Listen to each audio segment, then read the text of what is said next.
Alright guys, Christmas is total bullshit and it belongs in the garbage. Christmas is bullshit. Christmas is pagan. Has nothing to do with the birth of the Messiah. Last but not least, the Messiah was not a white man. He was not Caucasian. He was not an Edomite. He was an Israelite from the tribe of Judah. So today he would be a dark-skinned brother. Alright, so I have more to explain. So you will see things like this. Happy birthday, Jesus. Faith and blessings be upon you. People say Jesus' birthday is December 25th. He was born during the winter solstice. But it's a bunch of bullshit. It's total bullshit. And I will wrap things up and I will explain as we progress along with this lesson. So this is Luke chapter 2 verse 8 in the New Testament. Right here, and it says, and there were in the same country shepherds abiding in the field, keeping watch over their flock by night. So this took place during the nativity story, during the birth of Christ. You understand? So if there were shepherds abiding in the fields and keeping watch over their flock by night, there's no way that who you call Jesus Christ was born during the winter solstice. Don't know if you guys can see this, but please get this book. It's called The Two Babylons. There are different coverings for this book, but it reads the same. It's called The Two Babylons by Alexander Hislop. And he tells you in this book that all your modern day traditions and customs of America, which in terms of holidays, they are pagan and satanic. Now on page 91, I'm going to read exactly what's before me on page 91. So notice that first and foremost, it says on page 91, it says Lady Day, Easter, the Nativity story, the Feast of Assumption. Each of all these can be proved to be Babylonian because Christmas and Easter has Babylonian origin. And I will show you this also in the book of Jeremiah shortly to come. He goes on to say on page 91, it says, there is not a word in the scriptures about the precise day of the Messiah's birth or the time of the year when he was born. What is recorded there implies that at what time soever his birth took place, it could have not been on December 25th. This is on page 91 and The Two Babylons by Alexander Hislop. Okay, at the time that the angel announced his birth to the shepherds of Bethlehem, they were feeding their flocks by night in the open fields. Now, no doubt, the climate of Palestine is not so severe as the climate of this country, but even there, though the heat of the day be considerable, the cold of the night from December to February is very piercing. So he tells you in Palestine, he tells you from December to February is very piercing over there in Palestine, Israel, right? And it was not the custom for the shepherds of Judea to watch their flocks in the open fields later than about the end of October. You see? So there's no way in hell that the Messiah again was born during the winter solstice, which many says December 25th. It's all bullshit. So this happy Jesus bullshit, this happy birthday Jesus, oh happy birthday Jesus, it's all garbage, man. All garbage. Back into The Two Babylons by Alexander Hislop on page 92. December 25th could not be the right time of the Lord's nativity. And it also says, y'all excuse me, my daughter's in the back.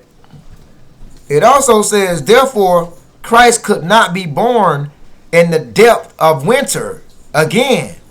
At the time of Christ's birth, the shepherds lay abroad watching with their flocks in the same time, the shepherds laid abroad watching with their flocks in the nighttime. But this was not likely to be in the middle of the winter. So it tells you that the shepherds, they did watch over they watched over their flocks, because we can show you right here. We already showed you thus far. You see right here Let me adjust things. See right here? So in Luke 2 and 8, there were shepherds abiding in the field, keeping watch over their flock by night. You see? They was doing that, right?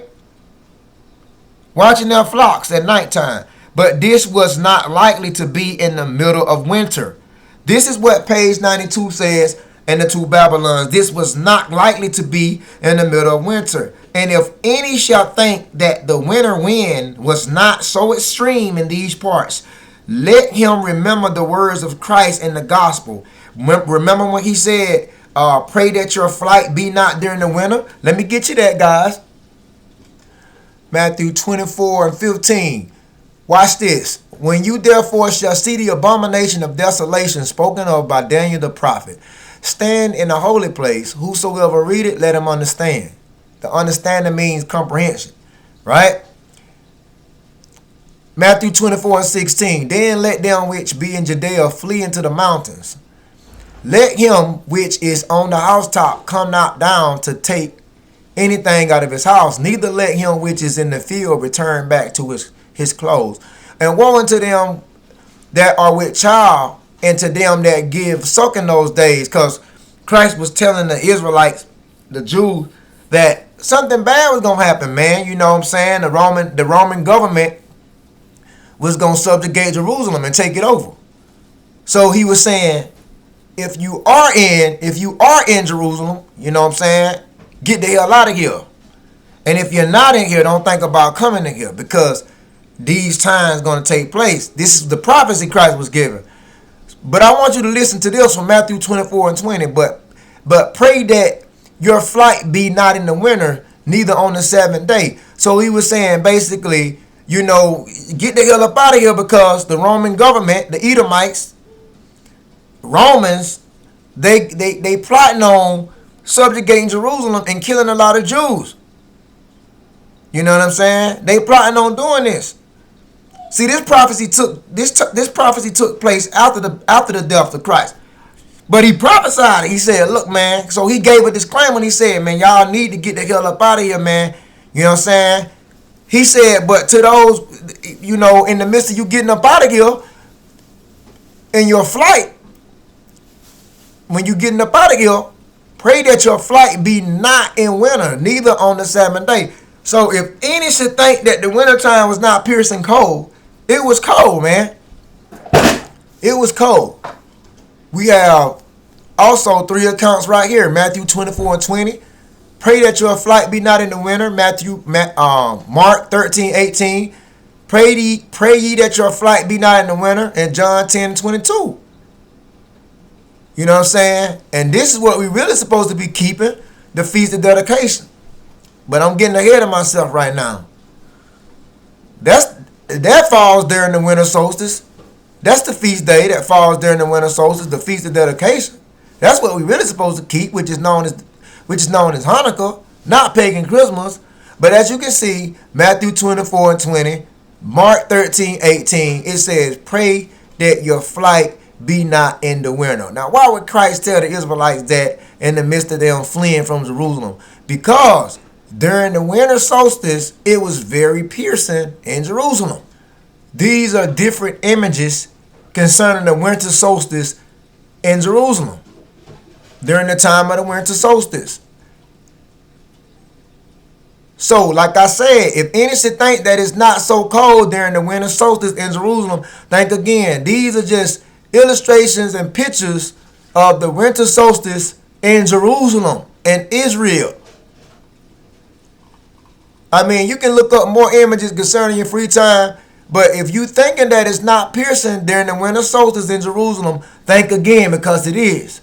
So how the hell that Christ was born during the winter solstice when it tells you in Luke 2 and 8 that there were shepherds abiding in the fields, and they just didn't. It wasn't a couple hours. They stayed in the fields all night. Shepherds abide mean. Let me show you what abide means. Let me show you what abide means. Abiding in the fields. This is Greek 63 in the Strong's. They abide in the fields. What abide means? Abide means right here to live to live in the fields. They was living in the fields, man. Now you think that during the winter solstice, look at these illustrations. Look how cold it is, man. Look at these illustrations. These illustrations. Wait a minute. Look at these illustrations, guys. These are illustrations during the winter solstice in Jerusalem, man. Now you think that if there were shepherds abiding in the field, you think they would be living in the fields during that appointed time?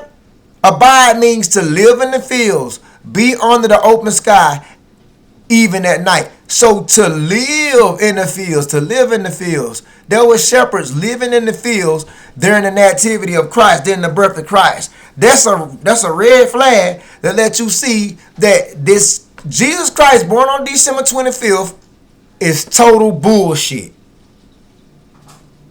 It's bullshit. Oh, happy birthday, Jesus. Happy birthday. That just shows how ignorant and dumb you are, and you still have not awakened. You still stuck in the matrix. There's a lot of bots out here that they don't get it. Back to the two Babylons, page 92. If the winter was so bad a time to flee in, it seems no fit time for shepherds to lie in the fields. Because remember, we already showed you that concerning the shepherds abiding in the field with Luke 2 and 8. Page 92 again, two Babylons. If the winter was so bad a time to flee in, it seems no fit time for shepherds to live in the fields in, and women and children to travel in. Indeed, it is admitted by the most learned and candid writers of all parties that the day of our Lord's birth cannot be determined at all. And this page 92. But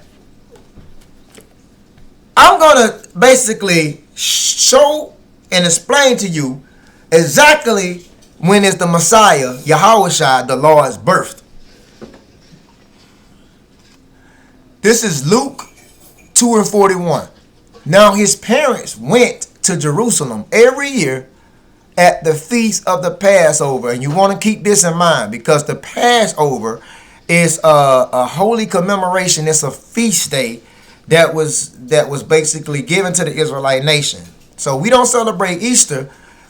What we truly supposed to celebrate is Passover. So Joseph and Mary, this is Luke 2 and 41. Joseph and Mary, his parents, went to Jerusalem every year at the feast of the Passover. Watch this. Keep Passover in mind. Keep Passover in mind. We go down here. Passover in the Greek is Pascha. Strong's G 3957. Pascha. Pascha. And that's Greek 3957 in the concordance. When you go into the outline of the biblical usage, the Paschal service, which was accustomed to be offered for the people's deliverance from old ancient Egypt, because we came out of Egypt around the time of the Passover. You get what I'm saying? So now the Paschal lamb, the Israelites were accustomed to slay and eat on the 14th day of each month of Nisan. You get what I'm saying? And like I told you, man, the 14th day of March. You see what I'm saying? That's Babylonian Nisan. It says the first month of their year. And actually, March is the first month of the year, not January. So you been had again. That's why they say April Fool. They call you a fool for believing January being the first month of the year, thanks to Pope Gregory, which changed the calendar.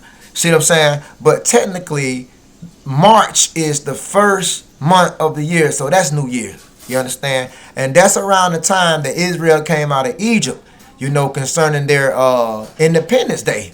So on the 14th day, that's the Passover, the 14th day of the first month of Nisan, technically March, in memory of the day of which their fathers, preparing to depart from Egypt, were bidden by God to slay and eat a lamb and to sprinkle their doorposts with its blood, that the destroying angels, seeing the blood, might pass over their dwellings. Christ crucified is likening to the slain Paschal lamb, because they call Christ the Passover lamb. But I want you to take notice that dealing with the Passover, it says the Passover, remember, which is also known as Nisan, is on the 14th day of the month. And it says, technically, the first month of the year. The first month of the year. So Passover takes place during the first month of the year. Now let me show you more. Watch this. So remember, when we go back to Luke 2 and 42, it says, when he was 12. When he was 12. This is a red flag also. When he was 12 years old, they went up to Jerusalem after the custom of the feast. So when Christ turned 12 years old, when was around this time?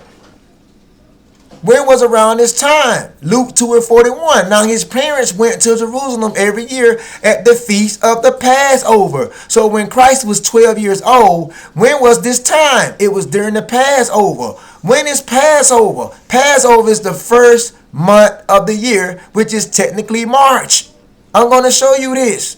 So when Christ was 12 years old, that's letting you see right there, subliminally, his birth took place during the time of the Passover, which is March, because when he was 12 years old, that's what was going on around that time. When he was 12 years old, they went up to Jerusalem after the custom of the feast.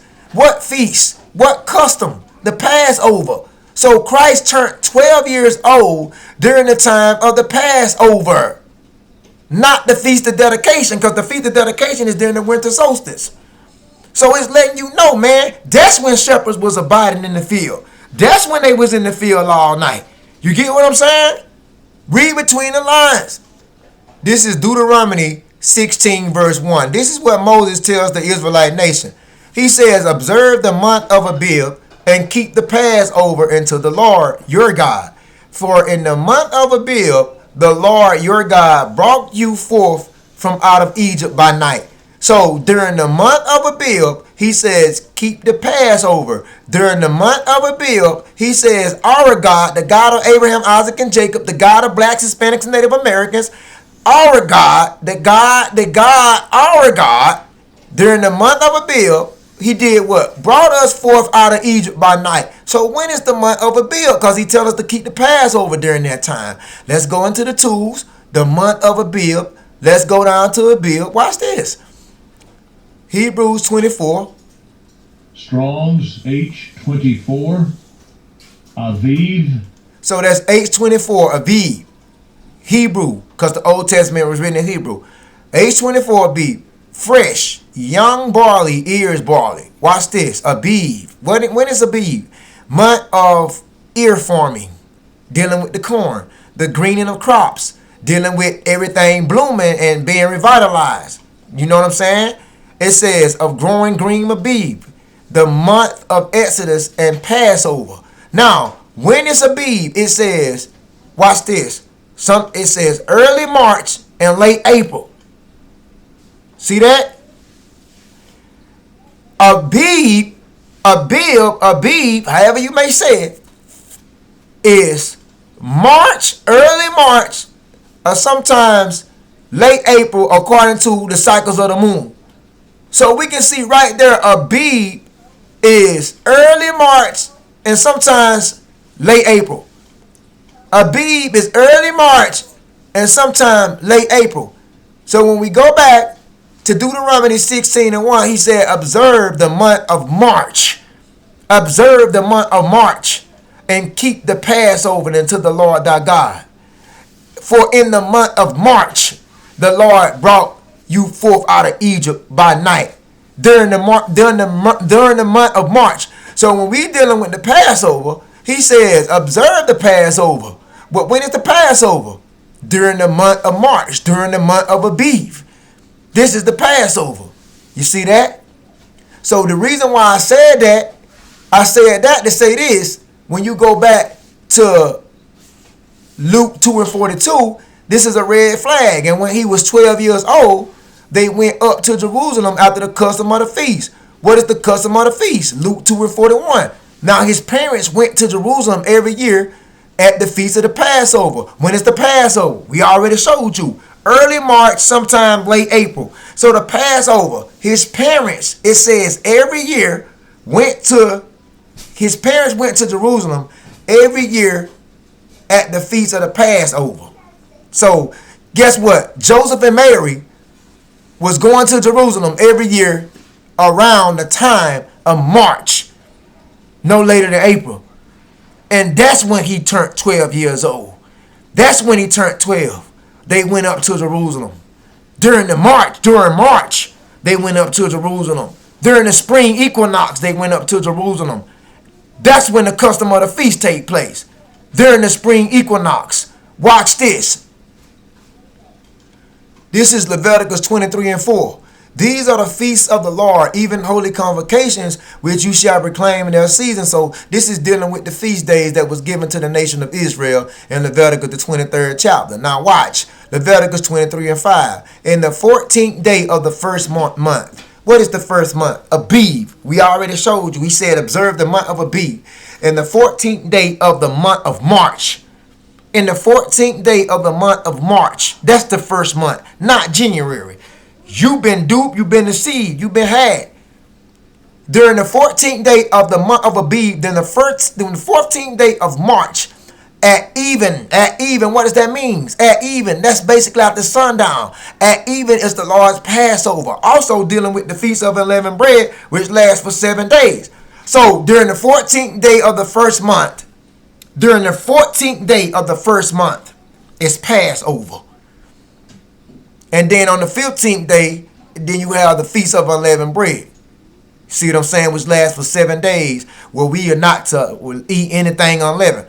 But anyways, I said that to say this. Leviticus 23 and verse 5.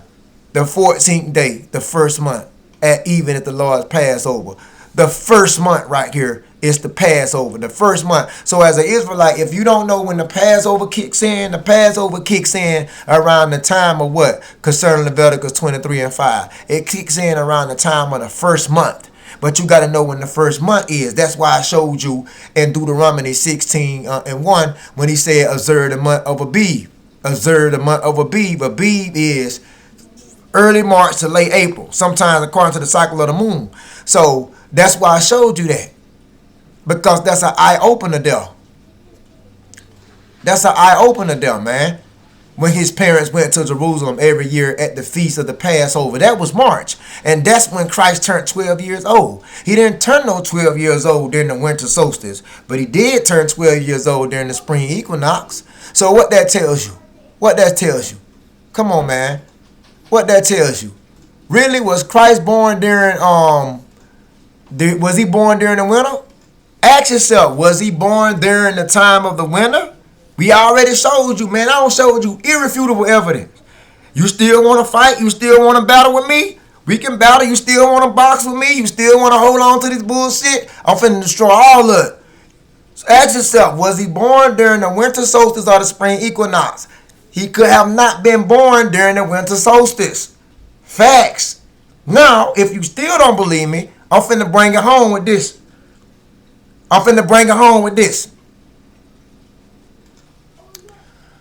Now, maybe the Caucasian Catholic Christ that was created by Leonardo da Vinci and Michelangelo during the Renaissance period. Actually, the left-hand side, if you that Caucasian Christ on the left-hand side, that's the son of a pope.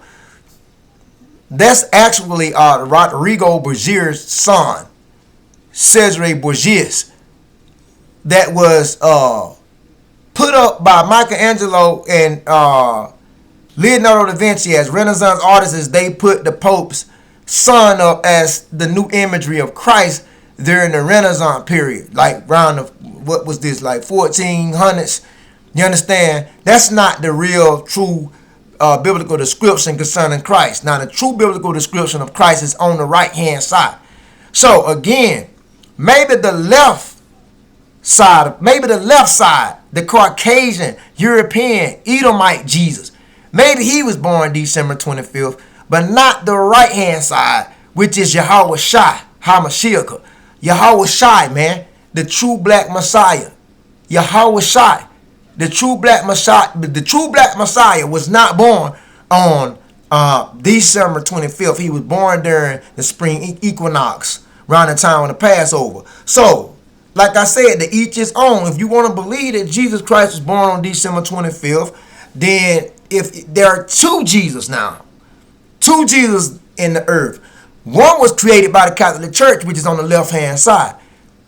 You see what I'm saying? We know that the authentic, true Christ 2,000 years ago, the melanated black man, Yahweh Shai of the nation of Israel, we know that he was not born on December 25th, last but not least, during the winter solstice. Because if anything, this is what he said in the scriptures, man. Watch this. St. John 10 and 22. And I can click on the red letter box because this is the red letter edition. So when you see the red letters, that means that Christ literally said this himself concerning the Gospels. So let's see what Christ kept. Yahweh Shai, the black Messiah. John 10, 22. And it was at Jerusalem the feast of dedication, and it was winter. So you see right there, if we go into St. John 10 and 22, I click on the red letter box. You can see right there, John 10 and 22, this is Yahweh Shai, who they call Jesus, asserts his deity. So right here, John 22, and when it was at Jerusalem, the feast of dedication, it was winter. You see that?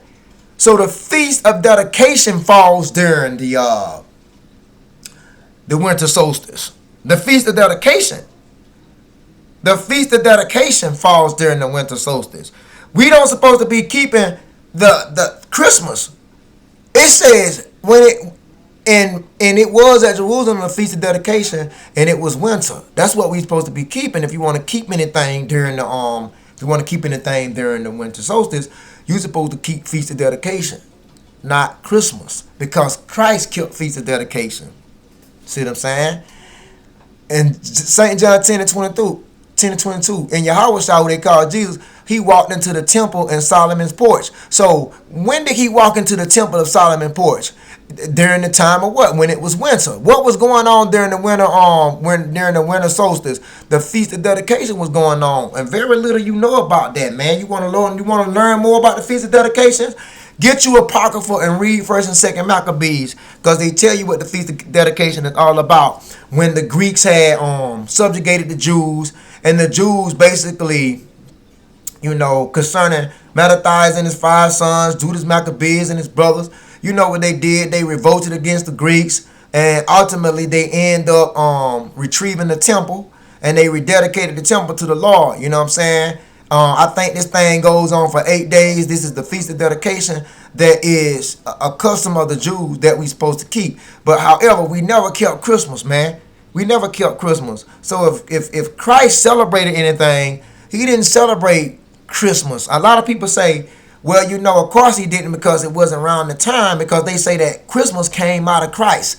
No, Christmas didn't come out of Christ. Christmas is Babylonian origin. Christmas came from ancient Babylon. Christmas has Babylonian roots and pagan DNA. You understand? So Christmas did not start with Christ. Even though they put Christ in Christmas, that don't mean that that don't mean he established it. That don't mean he initiated it. You feel what I'm saying? Christmas goes back to ancient Babylon, dealing with the book of Jeremiah. I'm going to show you that too. So if anything you should be keeping during the winter solstice, you should be keeping the Feast of Dedication. The hell with Christmas. It's garbage. It's bullshit. See what I'm saying? So let's continue to read on.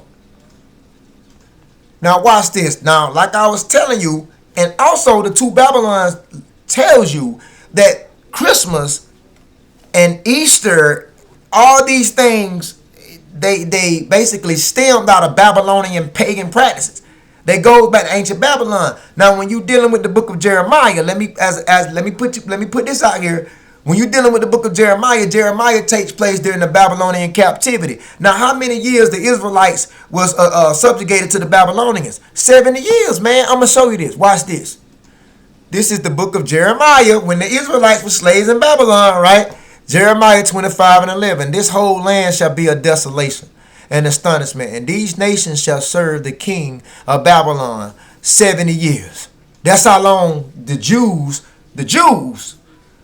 Judah, Benjamin, and Levi, The Jews were subjugated by the Babylonians. How many years? 70 years. Jeremiah 25:12. And it shall come to pass when 70 years are accomplished that I will punish the king of Babylon and the nation, said the Lord, for their iniquity and the land of the Chaldeans. Chaldeans, ancient Chaldea is Babylon, Mesopotamia, right? It said, and I will make it a perpetual, I'll make a perpetual desolations. So we can see here, man, Jeremiah 25:11, Jeremiah 25:12, Jeremiah 29:10 says, for thus said the Lord, after the 70 years, Israelites, the Jews, was captives in Babylon 70 years. And guess what they was learning in the midst of those 70 years? This Christmas bullshit. That's what they was learning over there. As they were subjugated by the Babylonians, you know what the Babylonians did? The Babylonians heavily oppressed them, and they applied their customs and traditions to the Jews. You understand? That's what happened during the 70-year captivity of Judah when they was captives in Babylon. Over here, learning this modern day Christmas bullshit, because that's where it comes back from. That's where it stems from. You see what I'm saying? Now watch this. Jeremiah chapter 10 verse 1. Hear ye the word which the Lord speaks unto you, O house of Israel. So he's talking to the Israelites. He's not talking to the other nations, man. Jeremiah 10:2. Thus said the Lord, learn not the way of the heathen. What have you done, you blacks, Hispanics, Native Americans? What have you done today? You have learned the way of the heathen. If you got a Christmas tree erected in your home, you have learned the way of the heathen. If you're putting a bowl of cookies and milk under the tree, you have what? Learned the way of the heathen. If you're decking your tree down, you have learned the way of the heathen. You singing Christmas carols. You in the Christmas spirit. You decorating your front yard. You got Christmas lights and trimmings all around your house. You have learned the way of the heathen if you involve yourself in these activities. Jeremiah said, learn not the way of the heathen. But over time, oh boy, did we surely learn. We have learned. Watch this. Watch this.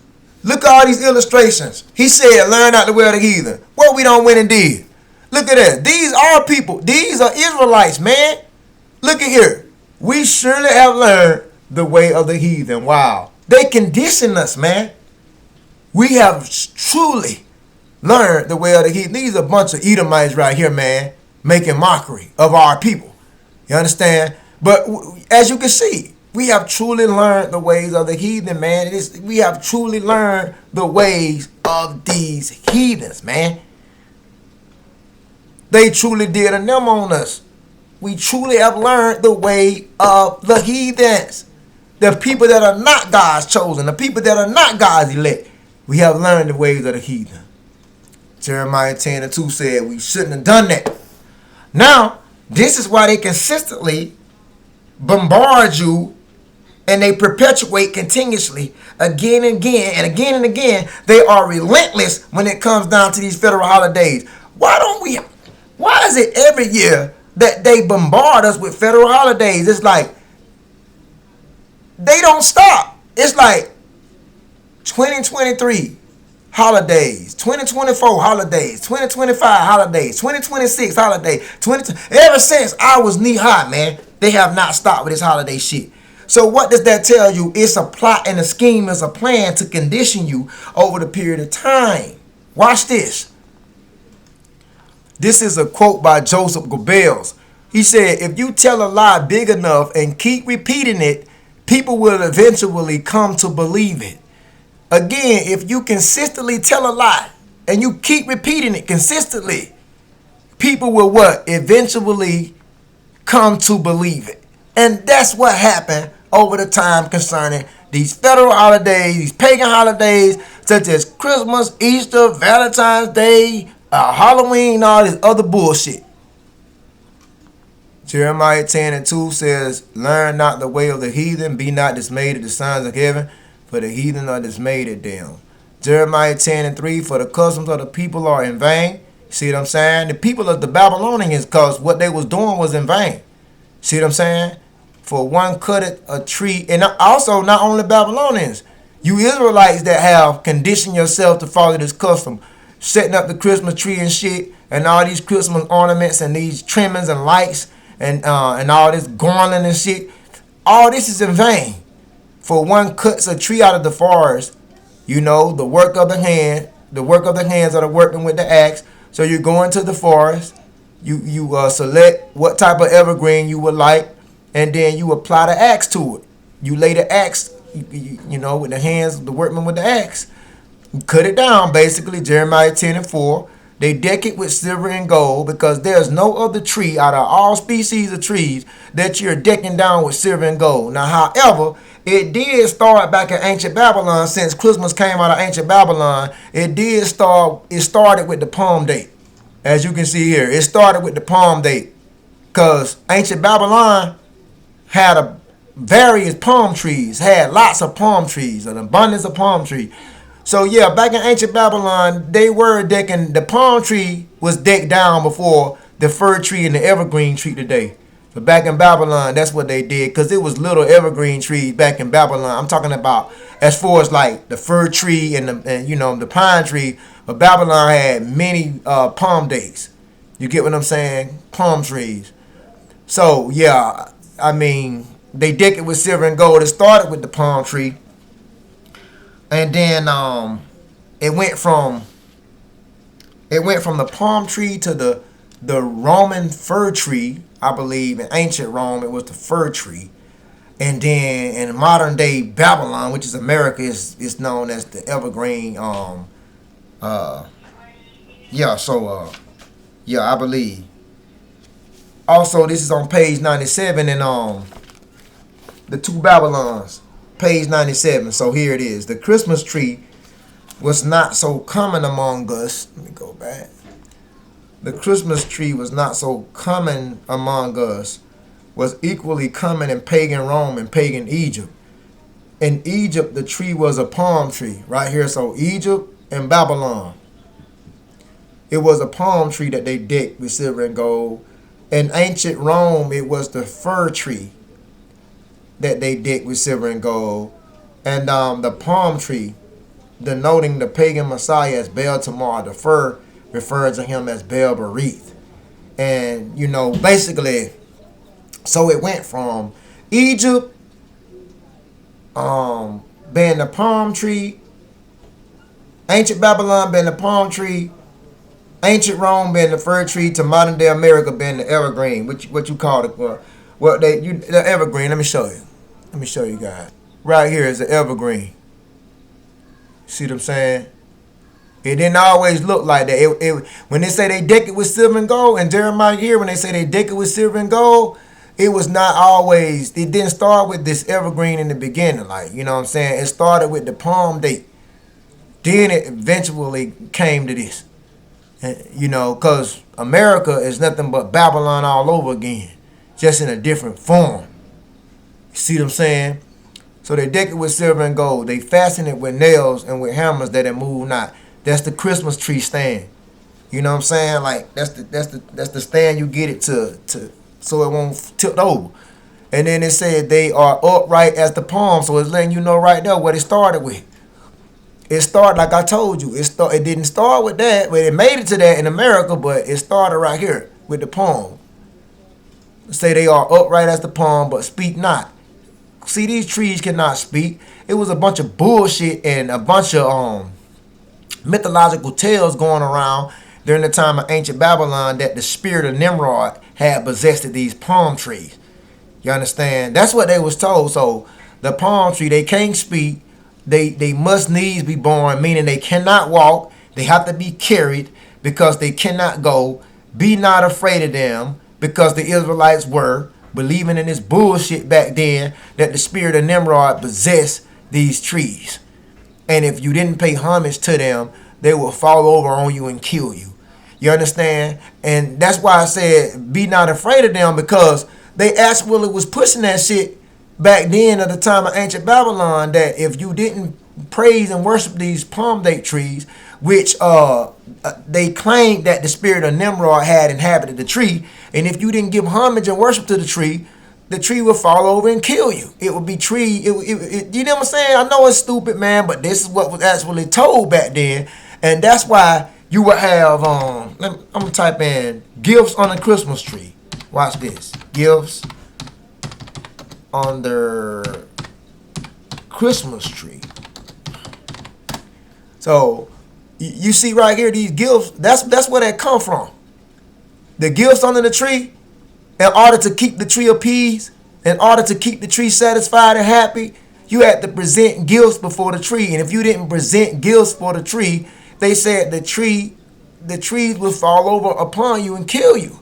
I know that's crazy. You know what I'm saying? Like, anything can happen to you, in terms of a tree falling on you at some point and killing you because you didn't pay homage to the spirit of Nimrod, allegedly, that inhabited the tree. So what you had to do, you had to present gifts under the tree to appease the tree and keep the tree satisfied.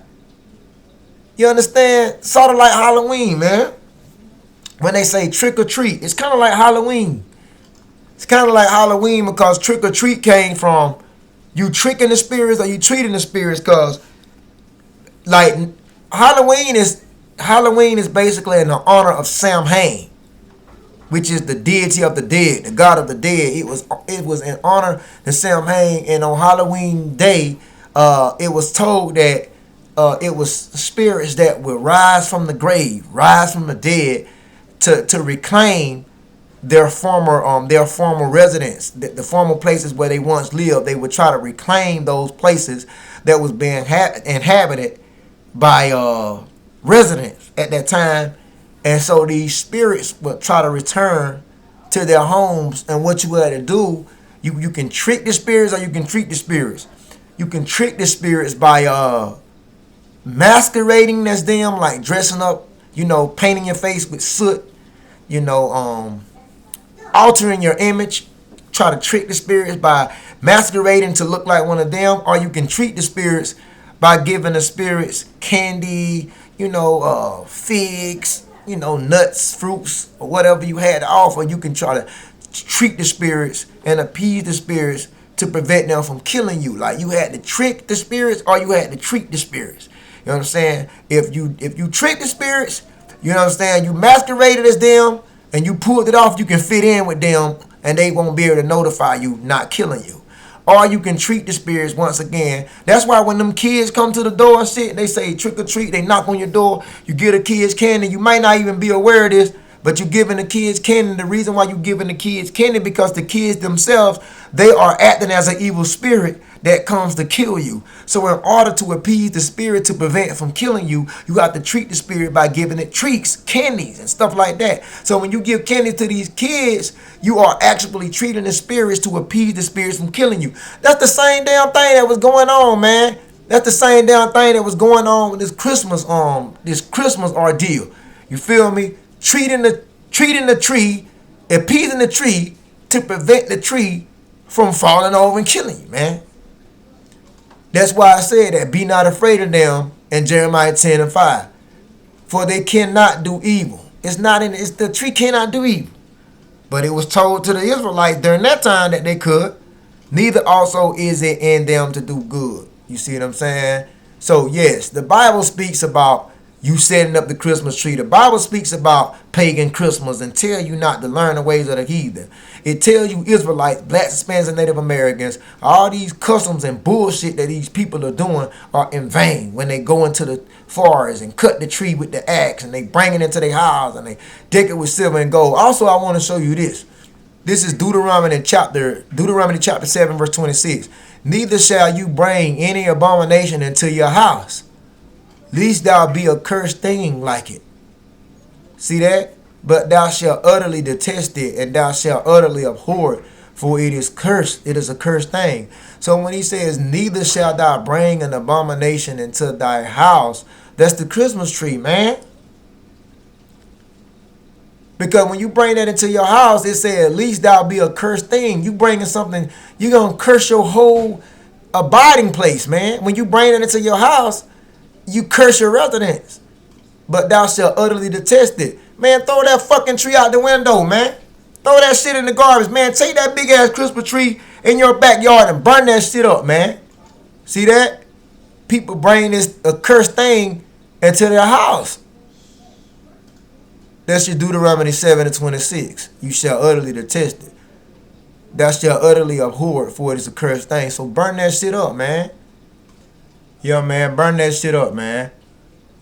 And know the truth. And know what you really supposed to be celebrating is the Feast of Dedication and not Christmas.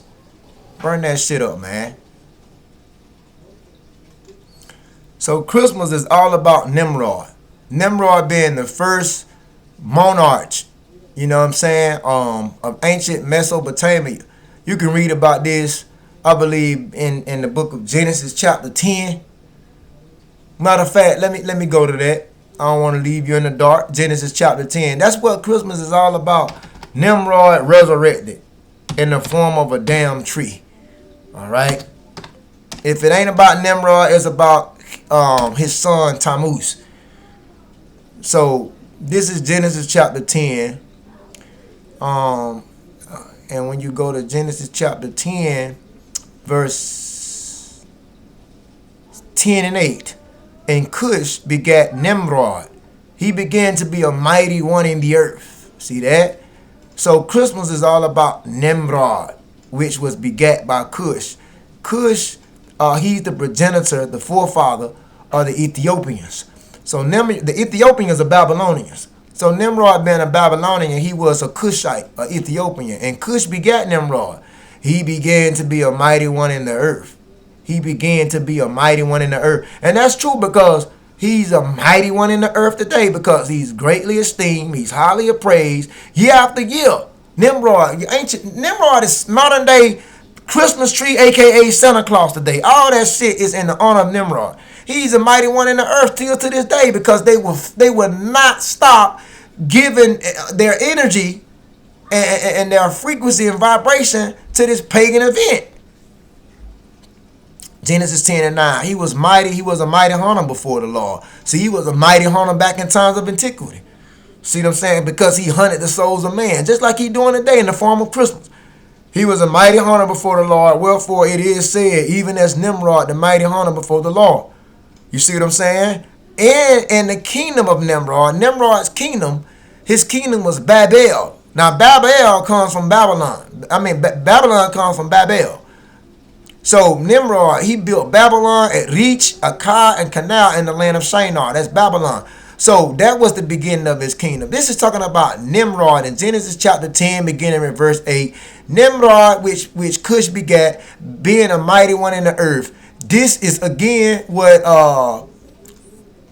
let me see. Christmas is all about. Christmas is all about Nimrod, man. So you giving all your frequency, your energy, and your vibration to this Ethiopian, this Babylonian, man. That's what Christmas is all about. You can see right there the resemblance of Santa Claus also in Nimrod. See that? You see the beard and all that shit? Like, you can see the resemblance of Santa Claus in this man. As you see here, Nimrod defied, deified, ancient Nineveh artifact. You see what I'm saying? Like, look right here, guys. It says Nimrod's birthday, December 25th. So when they tell you that Jesus was born on December 25th, no, man. You know what I'm saying? Not Yahweh Shai. The Messiah was born during the spring equinox, during the time of March, during the time of Passover. We don't know technically the exact day and the year, but we know we don't show you thus far by putting precept upon precept that the black Messiah, Yahweh Shai, who they call Jesus, he was not born during the winter solstice or December 25th. He's born during the spring equinox. So who was born during the winter solstice in December 25th? Nimrod, man. Nimrod, the Babylonian, the Ethiopian, Nimrod. See that? Nimrod, Santa trees, kind of relating to the same thing. Long beard, holding a reindeer, holding the Xmas tree. See what I'm saying? Now let's talk about Noel. What Noel means. Let's talk about Noel because you will see this all over the place during this time as well. Noel. So what Noel mean? A lot of people think Noel means Christ. Noel does not mean Christ. Now what does Noel mean? When you go right here, Noel means Christmas, especially as a refrain in carols and on Christmas cards. So basically another term for Christmas is Noel. Many believe Noel is another name for Christ. No, Noel literally means Christmas. The reason why I brought you here concerning Noel Because if you notice in Noel, it says Noel. It says Noel. So in other words, there is, in this Christmas that you like to celebrate, there is no El. What do I mean? There is no Elohim, right? I'm going to show you what I mean by that. Because if you go to Genesis chapter 1, there is no El in Christmas. So in the beginning, this is Genesis 1 and 1. In the beginning, God created the heavens and the earth. So you click on here, it says in the beginning, God. You right here, you see what I'm saying? If you pronounce that in Hebrew, Strong's H 430, entry 1, Eloach. Eloach. entry 1, Second entry, Elohim. that's the second entry. Elohim. So Elohim is And the God. third entry, Eloach. Okay. So Elohim is God. And we can show you that.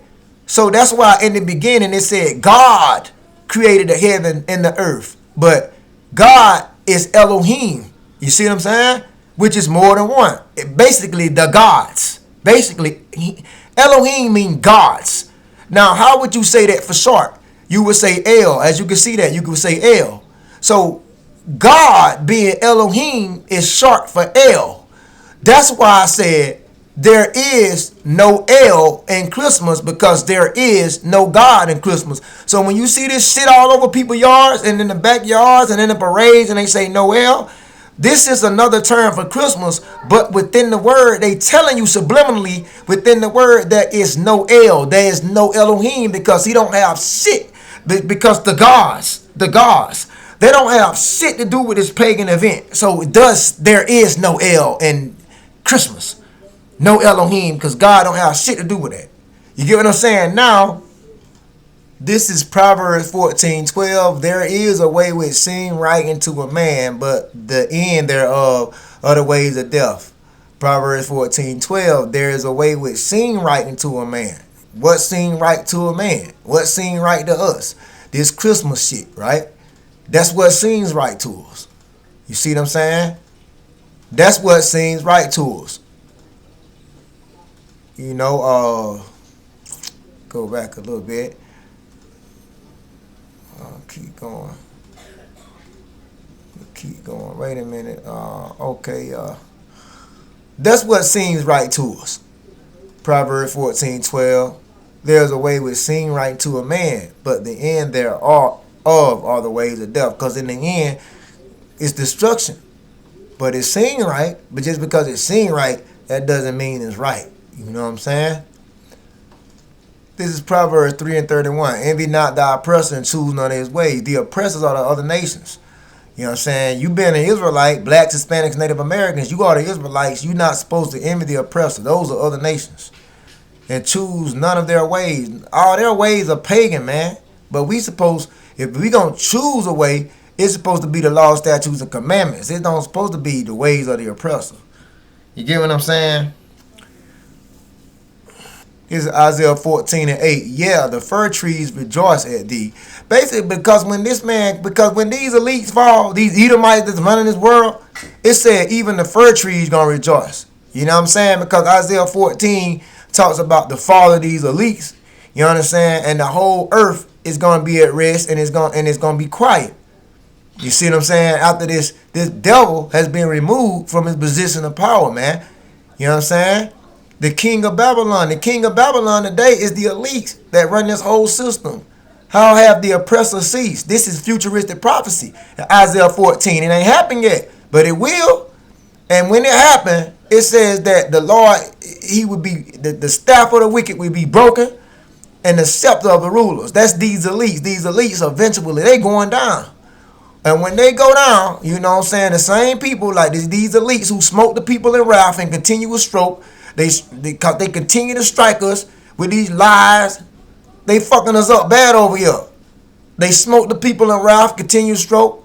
He that ruled the nations in anger, now he's persecuted and none hindering. And after that, the whole earth is going to be at rest. The whole earth is going to be quiet. Everything going to break forth in singing. And it says, yet the fir trees rejoice at thee. You know why these fir trees rejoicing at thee? Because that's the same damn tree that the ancient Romans decked down with silver and gold in terms of this pagan event, Christmas. But these fir trees is tired of you guys cutting them down.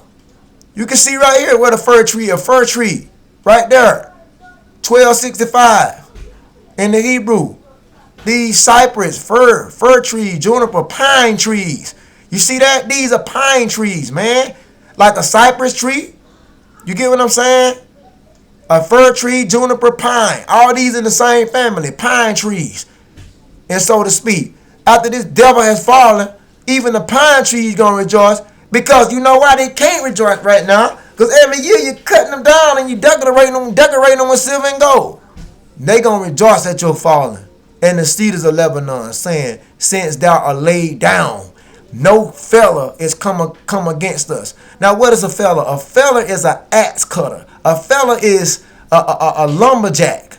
That's what a fella is. An axe cutter, someone who cuts down trees. See that? And that's why these fir trees can't rejoice right now, because they continually being cut down and decked with silver and gold. You understand?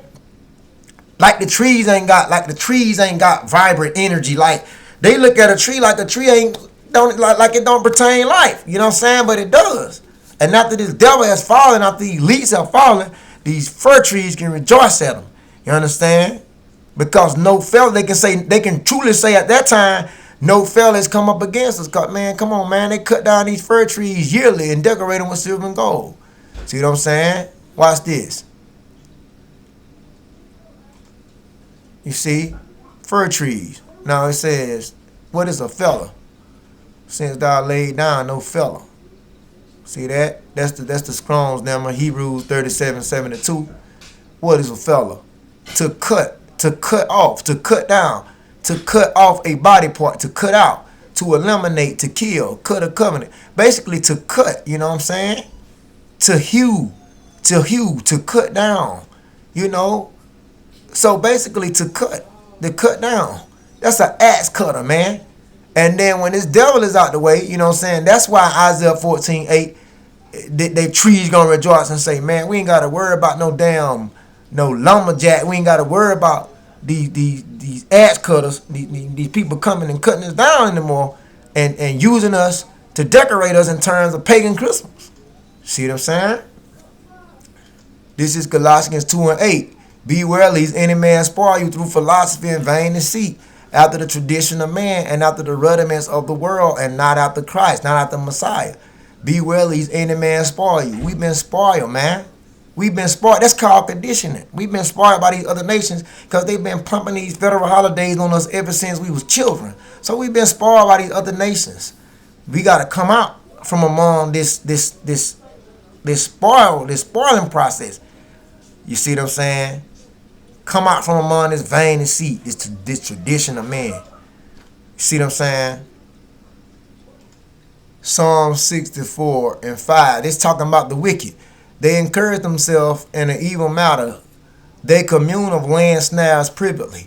They say, who shall see them? See, they've been doing this to you ever since you was knee-high. Ever since you came into the world, you was shaped by iniquity, man. You know what I'm saying? They commune, of land snares privately.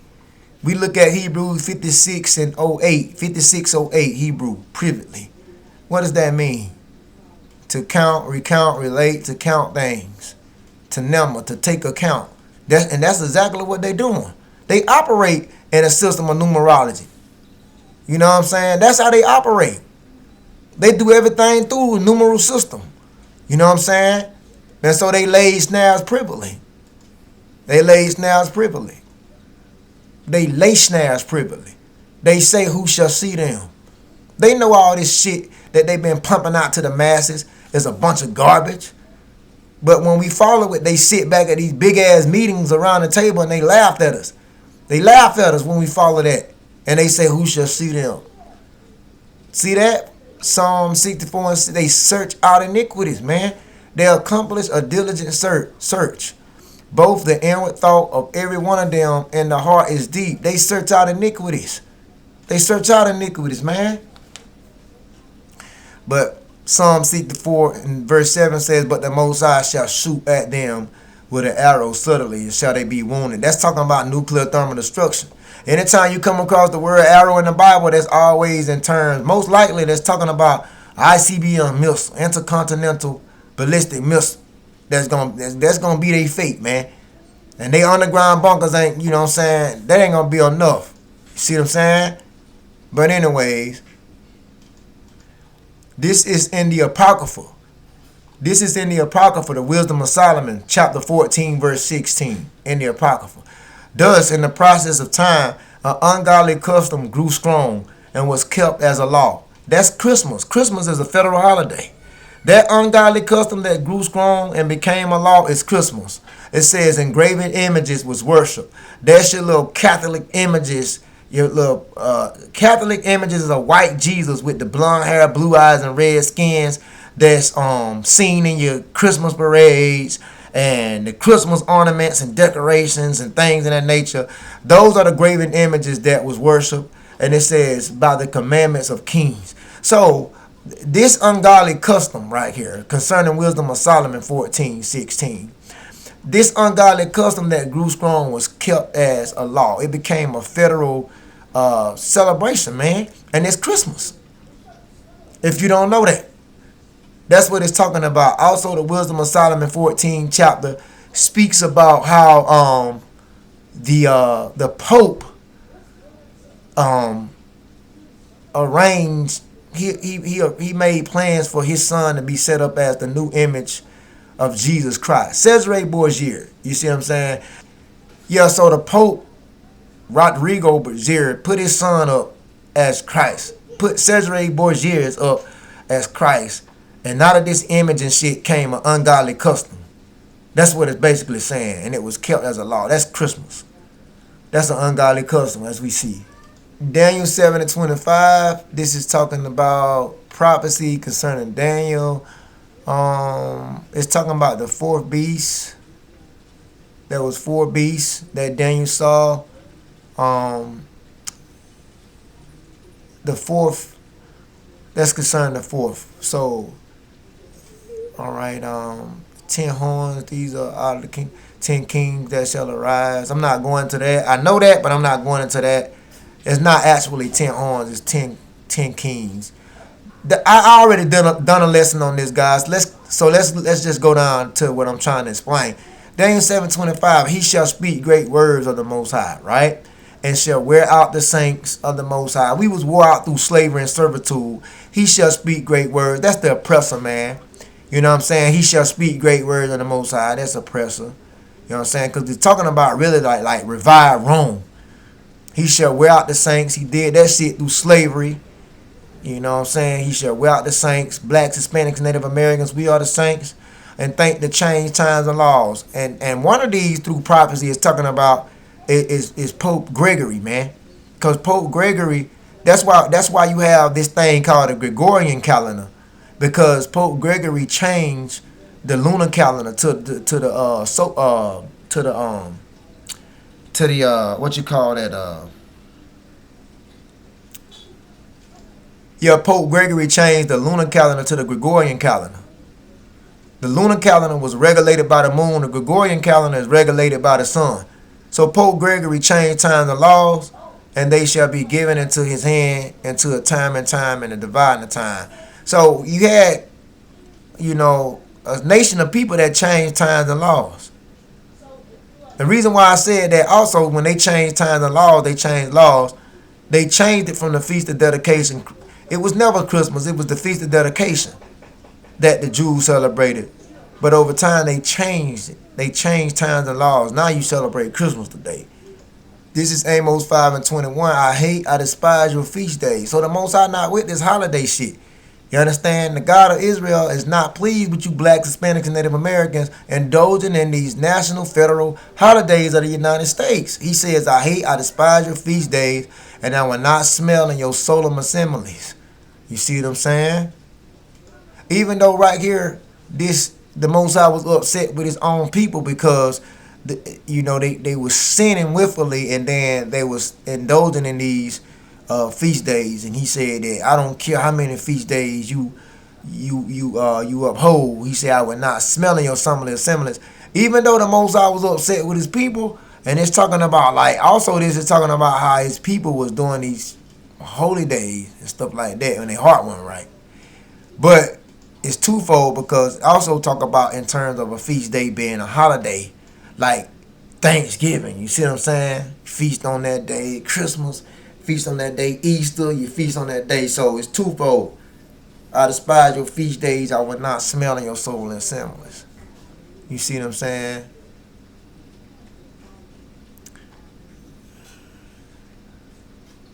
Amos 5:23. Take thou away from me the noise of thy songs, for I will not hear the melody of thy viols. And that's that jingle bell, jingle bell, jingle bell round. Christmas tree, oh Christmas tree, Noel, Noel, Rudolph the red-nosed reindeer. See what I'm saying? Silver bell, silver bell. You see what I'm saying? Deck the holy. You know what I'm saying? This take thou away from me the noise of thy vow, the noise of thy songs, for I will not hear the melodies of thy vow. Most I don't want to hear these Christmas carols and shit, man. Because it's pagan, man. Psalms 51:5. Behold, I was shapen in iniquity. This is what David said. I was shapen in iniquity, and sin did my mother conceive me. You know why he said he was shapen in iniquity? Because they have not stopped this shit ever since you was born. Because this is something called a process of conditioning. So what will happen is, this pagan, all these pagan holidays, they was going on before you was even born, brothers, sisters. They was going on consistently, continually, perpetually before you was even born. So when you were born, when you did come into the world, you was shaping in iniquity. In sin did your mother conceive you, because they have yet failed to stop these federal holidays. That's why they do it. They do it year around year to condition you and to get you to fall for it. You know what I'm saying? And they consistently do it. Because you do something for a while, 9 times out of 10, this person going to become victim to it. That's why David said he was shaping in iniquity. You feel what I'm saying? This is Revelation, the 11th chapter. Revelation, the 11th chapter, talks about the two witnesses. The two witnesses is northern and southern Israel. The two witnesses, again, is northern Israel, which are modern-day Hispanics, Native Americans, and southern Israel, which are Negroid tribes, blacks, Hispanics, and Native. Southern Israel is like basically Haitians, Jamaicans, Negroes like that. But these two witnesses are the two kingdoms of Israel. Basically Israelites. You see what I'm saying? And so right here, when you go down Revelation 11:8, it says their dead bodies shall lie in the street of the great city. That's when we were spiritually killed off. Like in the process of time, we were spiritually killed off. We forgot who we were. We discontinued from our heritage, and they're dead. We're not physically dead. We're spiritually dead. You feel what I'm saying? We're mentally and spiritually dead. So their dead bodies shall lie in the street of this great city. Great city is Babylon, man, America, which is spiritually called Sodom and Egypt. This place is spiritually called Sodom because of but that's self-explanatory, homosexuality. You know what I'm saying? So it's real high. It is at its highest peak in America. So this place, Babylon, is spiritually called Sodom, and it's also called Egypt in terms of subjugating God's people, because this is this land was established off genocide and slavery. You see what I'm saying? So yeah, this Sodom and Egypt, man, where our Lord was also crucified. Now we know that Yahushua wasn't literally crucified here in Babylon, United States of America, but he was spiritually crucified when they failed to show the true precepts, the book, chapter, and verses concerning the Messiah. When they gave us a false Messiah, they gave us a Catholic Messiah. Thanks to Leonardo da Vinci and Michelangelo, they gave us a Catholic Messiah with blue eyes, blonde hair, red skin. That's how our Lord was crucified, because they have yet failed to show the true image concerning the biblical inscription of Christ. So our Lord was crucified by us giving all these other shitty ass images of a false Messiah, man, which is technically Cesare Borgia's. See what I'm saying? And our Lord was also crucified when they was robbing, and murdering slaves, burning slaves alive. They lynched us, they castrated us, they raped us, they manipulated us, took advantage of us, gave us false religion. All what the oppressor was doing to these so-called Negroes, that's another way how our Lord was crucified. Because when they hung us upon the tree, that's what our Lord was crucified that way too. See what I'm saying? Now watch this. I'm gonna skip down. Watch this. I'm gonna skip down, man. Make a long story short. Watch this.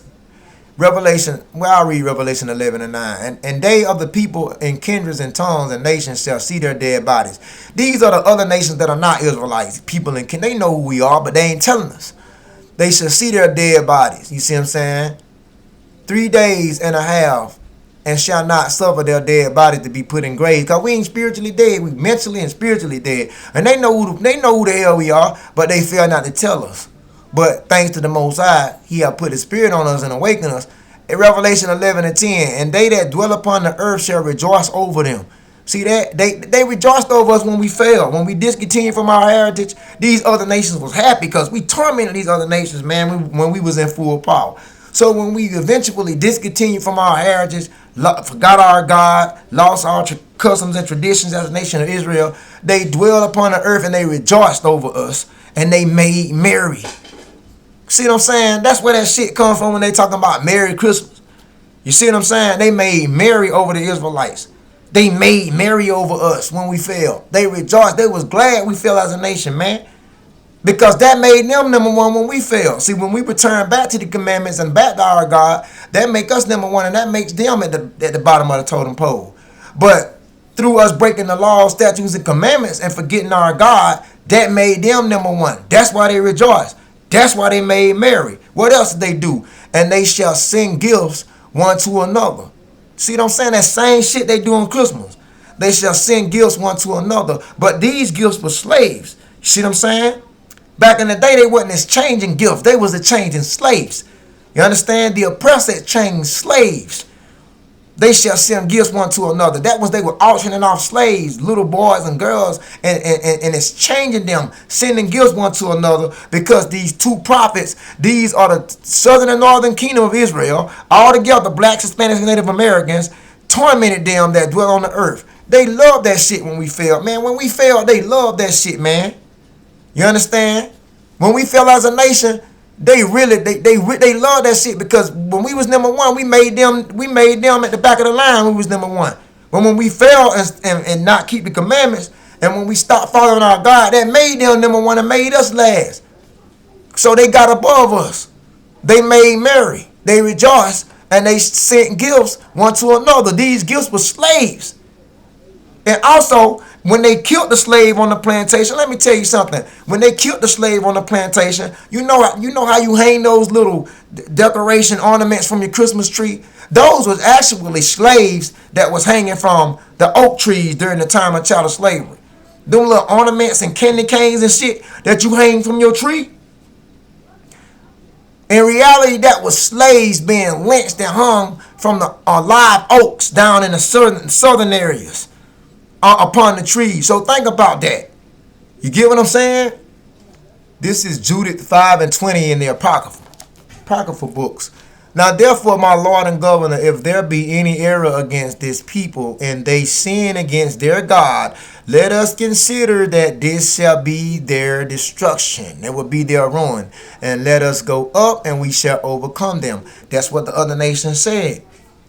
Now, therefore, my Lord and Governor, if there be any error against this people. Basically, who are the people when they say any error against this people? That is the chosen people. That's the Israelites. That's the nation of Israel. That's blacks, Hispanics, and Native Americans. If there be any error against these people, like you don't want to keep the commandments, you don't want to follow your God, you want to sin against your God, if you did that, it said, let them other nations consider that this shall be their ruin. Basically, you're fucked. This shall be their ruin, and let us go up, and we shall overcome them. That's that little precept to Revelation 11 and 10, that they rejoice over us when we fell, and they made merry.